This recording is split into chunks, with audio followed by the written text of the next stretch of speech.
அதிமுக தலைமை அலுவலகத்தில் இரண்டாவது நாளாக நேர்காணல் நடத்த இபிஎஸ் வருகை தந்து கொண்டிருக்கக்கூடிய அந்த காட்சிகளை பார்த்து வருகிறோம். அதிமுகவில் வேட்பாளர்களுக்கான நேர்காணல் சென்னை ராயப்பேட்டையில் உள்ள அதிமுக தலைமை அலுவலகத்தில் அக்கட்சியின் பொதுச் செயலாளர் எடப்பாடி பழனிசாமி தலைமையில் இரண்டாவது நாளாக இன்று நடைபெறுகிறது. நேற்றைய தினமும் நடைபெற்றது. 2026 சட்டப்பேரவைத் தேர்தலில் அதிமுக சார்பில் போட்டியிட விரும்புவோருக்கு கடந்த டிசம்பர் மாதம் 15 முதல் 31ஆம் தேதி வரை விருப்பமனு வழங்கப்பட்டது.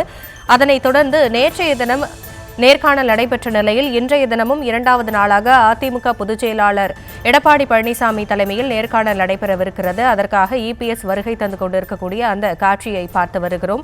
இதுகுறித்த விவரங்களோடு இணைகிறார் நம்முடைய செய்தியாளர் பாஸ்கர பாண்டியன். விவரங்களை வழங்கலாம்.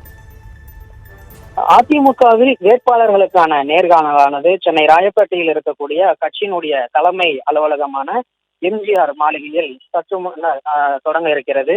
இந்த நேர்காணலில் கலந்து கொள்வதற்காகவும் வேட்பாளர்களை நேர்காணல் செய்வதற்காகவும் அக்கட்சியினுடைய பொதுச் செயலாளரும் தமிழ்நாடு சட்டமன்ற எதிர்க்கட்சி தலைவருமான எடப்பாடி கே பழனிசாமி சற்று முன்னர் அலுவலகத்திற்கு வருகை தந்திருக்கிறார். ஏற்கனவே இந்த வேட்பு மனுக்களானது, அதாவது தேர்தலில் போட்டியிடுவதற்கான விருப்ப மனுக்களானது கடந்த டிசம்பர் 15ஆம் தேதி முதல் 31ஆம் தேதி வரை இந்த மனுக்களானது பெறப்பட்டிருந்தது.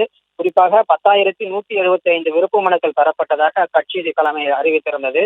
இந்த நிலையில் தான் நேற்றைய தினம் விருப்ப மனு அளித்தவர்களுக்கான நேர்காணலானது நேற்று தொடங்கியது. முதல் நாளான நேற்று சேலம் மாவட்டம் அமைப்பு ரீதியாக அதிமுகவினுடைய அமைப்பு ரீதியாக சேலம் மாநகர், சேலம் புறநகர், ஈரோடு மாநகர், ஈரோடு புறநகர் உள்ளிட்ட பல்வேறு மாவட்டங்களுக்கு இந்த பேரவை தொகுதிகளில் போட்டியிடுவதற்கு விருப்ப மனு அளித்தவர்களுக்கான நேர்காணலானது நடைபெற்றது.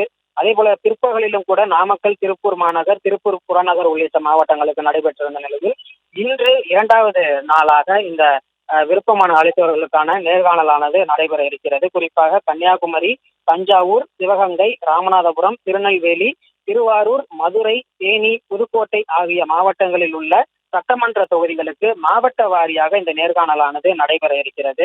குறிப்பாக ஒவ்வொரு மாவட்டத்துக்கும் நேர்காணலுக்கு சுமார் 45 நிமிடங்கள் ஒதுக்கப்பட இருப்பதாகவும், விருப்ப மனு அளித்தவர்களுடன் தேர்தலில் போட்டியிடுவதற்கு ஏன் வாய்ப்பு வழங்க வேண்டும், வெற்றி பெறுவதற்கான வாய்ப்புகள், கட்சி சார்ந்து மேற்கொள்ளப்பட்ட பணிகள் என்ன உள்ளிட்ட பல்வேறு கேள்விகளோடு தேர்தலில் வெற்றி வாய்ப்புகள் எப்படி இருக்கும் என்பது குறித்தான கேள்விகளும் எழுப்பப்பட இருப்பதாக தகவல்கள் வெளியாகியிருக்கின்றன.